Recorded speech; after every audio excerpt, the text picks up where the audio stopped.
இந்த மாதிரி உங்களோட நேமை எப்படி எடிட் பண்ணுறதுன்னு இந்த வீடியோவில் பார்க்கலாம்.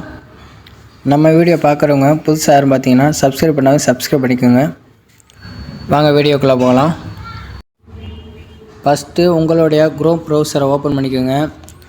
ஓப்பன் பண்ணிங்கன்னா இந்த மாதிரி வரும். அதில் பார்த்தீங்கன்னா பிங் இமேஜ் கிரியேட்டர் அப்படின்னு நீங்கள் வந்து டைப் பண்ணுங்கள். மேலே வந்துடும். நீங்கள் அது ஓப்பன் பண்ணிக்கோங்க. ஓப்பன் பண்ணோன்னா ஃபஸ்ட்டு உள்ள ஆப்ஷனை வந்து ஓப்பன் பண்ணிக்கோங்க.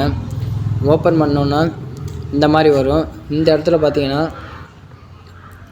நான் கொடுத்துருக்க டெக்ஸ்ட்டை வந்து இந்த இடத்துல வந்து ஆட் பண்ணிக்கோங்க. ஆட் பண்ணிட்டு இந்த இடத்துல என் பேர் இருக்குது பார்த்தீங்களா, இந்த இடத்துல வந்து என் பேரை நீங்கள் வந்து எரேஸ் பண்ணிட்டு நீங்கள் உங்களோட நேமை போட்டு இந்த கிரியேட்டுன்னு ஒரு ஆப்ஷன் இருக்குது பார்த்தீங்களா, இது கொடுத்தீங்கன்னாவே உங்களுக்கு வந்து அதாவே ஆட்டோமேட்டிக்காக வந்து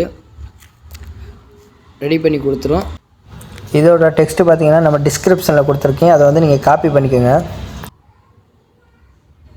அவ்வளோதாங்க, வந்துருச்சு. இப்போ வந்து நீங்கள் என்ன பண்ணுறீங்கன்னா இந்த மாதிரி கொடுத்துட்டு இப்படி லாங் ப்ரெஸ் பண்ணிங்கன்னா டவுன்லோட் இமேஜ்னு கேட்கும். கொடுத்தீங்கன்னா உங்களுக்கு இது சேவ் ஆகிடும். அதே மாதிரி இப்படி ஸ்க்ரால் பண்ணிட்டே வந்தீங்கன்னா உங்களோட இமேஜ் எல்லாமே ஒன்று ஒன்று ஆட் ஆகும். நீங்கள் அப்படியே டவுன்லோட் பண்ணிக்கலாம். அவ்வளோதாங்க. இந்த வீடியோ உங்களுக்கு பிடிச்சிச்சுன்னா மறக்காம லைக் பண்ணுங்கள், ஷேர் பண்ணுங்கள், கமெண்ட் பண்ணுங்கள், முக்கியமாக சப்ஸ்கிரைப் பண்ணுங்கள். அடுத்த வீடியோவில் பார்க்கலாம். தேங்க்ஸ் ஃபார் வாட்சிங்.